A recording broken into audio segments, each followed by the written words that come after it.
Joseph, the young man.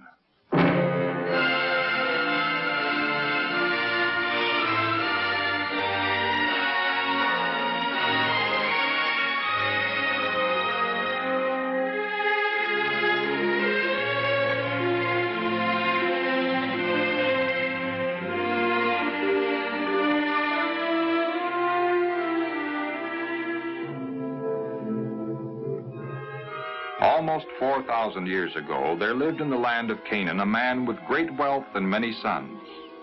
His name was Jacob, and like his father Isaac and his grandfather Abraham, he too was a worshiper of the one true God. Jacob loved all his 12 sons, but his favorite was Joseph because he was born when Jacob was old and was a lad with a humble faith in God.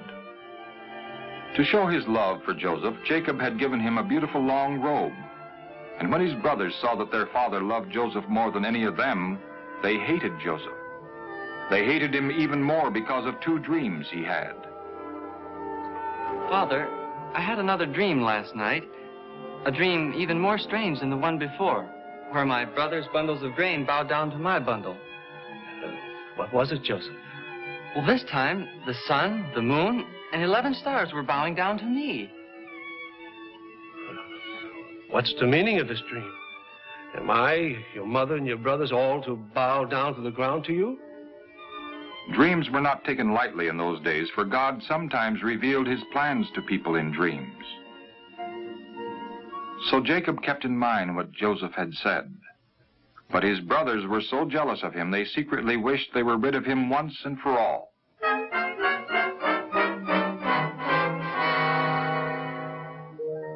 After some time, Jacob sent Joseph to the pasture land of Dothan, where the older brothers had taken Jacob's flocks of sheep to graze. Eager to see his brothers, Joseph made the long journey from Hebron, looking forward to some happy greetings from them. But when the brothers saw him coming, they began to plot against him. Look, here comes the dreamer. Let's kill him and throw him into one of the pits. Then we can say that a wild animal has killed him. And we'll see what becomes of his dream. No, don't kill him. Throw him into this empty pit. Leave him here in the wilderness, but do not kill him. Reuben planned to rescue him later and send him back to his father. So thanks to his oldest brother Reuben, Joseph's life was spared.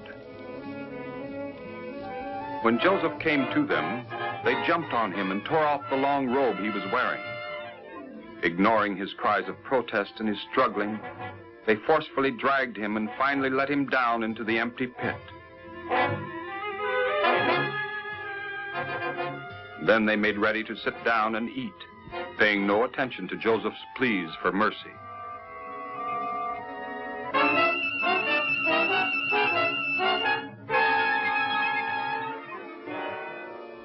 Look, here comes a caravan.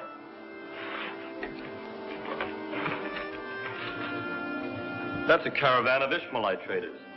Probably from Gilead on their way to Egypt. What's there for us to gain if we kill Joseph? Let's sell him to the Ishmaelites.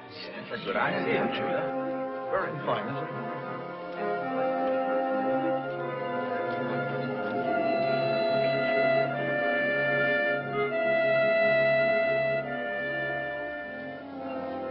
So 2 of the brothers hurried out to greet the leader of the caravan, while the others went back to the pit to get Joseph out. It didn't take long for the caravan leader to realize that he could buy a slave at a bargain. Unaware of the fate awaiting him, Joseph was glad to be brought out of the pit. But when he heard the bargaining which was taking place between the Ishmaelite trader and his brothers, he soon realized that they were selling him into slavery for a measly 20 pieces of silver.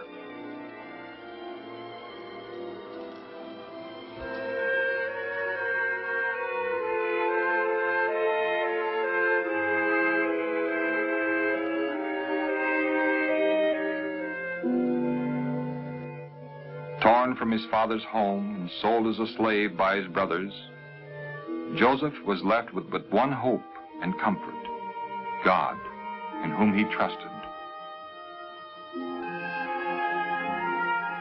And Joseph's brothers dipped his robe in goat's blood and brought it to their father, saying, "We found this. See whether it is Joseph's robe or not. It is Joseph's robe. Joseph. A wild animal that's torn into pieces. Joseph!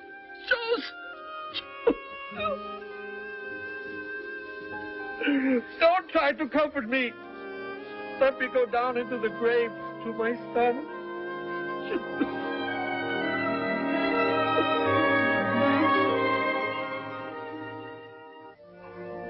But as in the past, so also in slavery, God was with Joseph. He was sold to a kind and wealthy Egyptian named Potiphar, who was an officer of Pharaoh, the ruler of Egypt. And when Potiphar saw how faithful and honest Joseph was, and how the Lord was with him and blessed him in everything that he did, he made Joseph the overseer of his house and all that he possessed. And on account of Joseph, the Lord blessed everything that Potiphar had. But before long, Potiphar's wife tempted Joseph to sin with her. And when he would not agree to any of her evil suggestions, she plotted how to get revenge. So when she told her husband lies about Joseph, Potiphar believed her and ordered Joseph to be thrown into prison. This was unjust punishment. But Joseph remembered how God had brought him through other misfortunes, and he continued to trust in God's plans for him.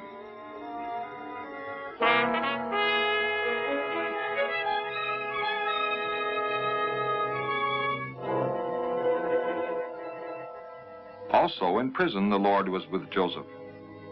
Soon the prison keeper put Joseph in charge of all the other prisoners. After some time, Joseph became acquainted with the king's butler, who had been in charge of Pharaoh's wines, and also the king's baker, both of whom had greatly angered Pharaoh and had been thrown into prison. Why do you look so gloomy today? We have had strange dreams. And there's no one to tell us what they mean. Isn't God the only one who can tell us what they mean? But why don't you tell me what you dreamed?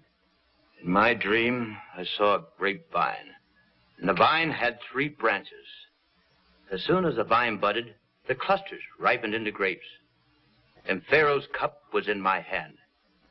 And I took the grapes and pressed the juice into his cup, and put the cup in Pharaoh's hand. This is what it means. The 3 branches mean 3 days. Within 3 days, Pharaoh will restore you to your office, and you will give Pharaoh his cup as you used to do when you were his butler. But remember me when you're with Pharaoh again. Be kind and mention me to him, and get me out of this prison. For I was stolen out of the land of the Hebrews, and here too I have done nothing to deserve to be put into this dungeon. When the baker saw that the meaning of the butler's dream had been a good one, he said to Joseph, "I also had a dream." Then the baker told his dream, but this time the meaning was not a good one. In 3 days' time, Joseph said to the baker, "You will be put to death."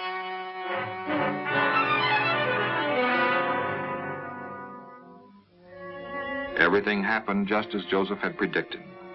After 3 days, Pharaoh celebrated his birthday, and the baker was condemned to death, and the butler was restored to his former position. However, the butler forgot all about Joseph, and Joseph had to remain in prison for 2 more long years.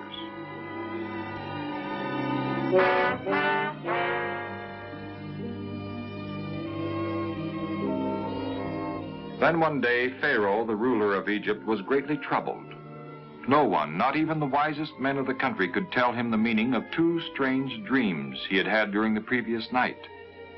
He called in all the magicians of Egypt, but there were none who could tell Pharaoh what the dreams meant. At last, the butler remembered Joseph and hurried to tell Pharaoh about the young Hebrew prisoner who had accurately interpreted his dream. So Pharaoh sent for Joseph at once. Joseph, freshly shaven and dressed in clean clothes, was quickly brought before the king. I have heard that when you hear a dream, you can tell what it means. No, I do not have such power at all. But God will give Pharaoh an answer that will help him. In my dream, I was standing on the bank of the Nile when 7 cows, fat and sleek, came up out of the river and fed on the reeds of grass nearby. And after them, there came 7 other cows, thin and very ugly, such as I had never seen in all of Egypt. And the thin and ugly cows swallowed the first 7 fat cows. But when they had eaten them, you could not tell that they had eaten them, for the ugly cows were still as thin as at the beginning. Then I awoke.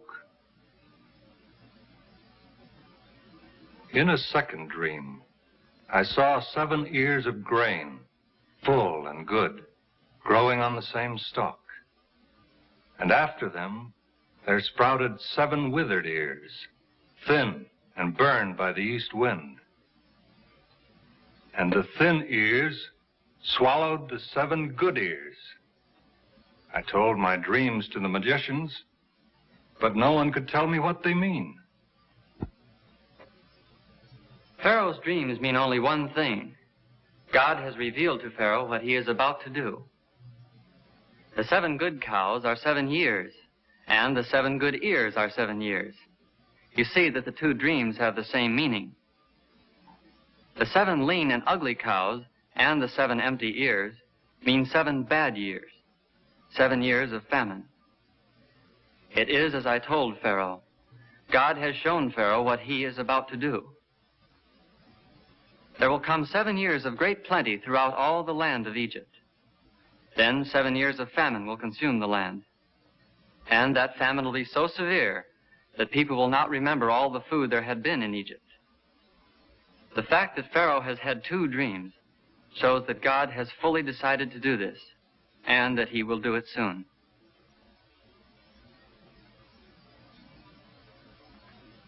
Now that I know the meaning of these dreams, what should be done about the famine that is coming? Let Pharaoh select a wise and understanding man and set him over Egypt. Let Pharaoh also appoint officers over the land and take 1/5 of the harvest during the 7 good years. Let them gather all the food of these good years and store up grain in the cities and keep it there, so that when the 7 years of famine come, the people of Egypt will have plenty to eat. Can we find a man with the Spirit of God in him, like this man? Since God has shown you all this, there is no one so wise and understanding as you are. You will be in charge of my palace, and all of my people shall do as you command. Only as regards the throne will I be greater than you. You see, I am putting you in charge of all Egypt.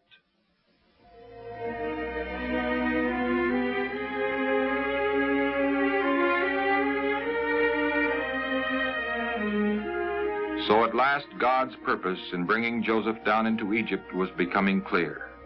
Overnight, this God-fearing young man had risen from prisoner to prime minister, from slave to second in command of all Egypt. And now he began to see how God had chosen him to save many people from death by starvation, perhaps also his own people. And God had an even greater purpose than bringing Joseph to a position of leadership in Egypt. He was preparing for himself a people from whom the Messiah was to come.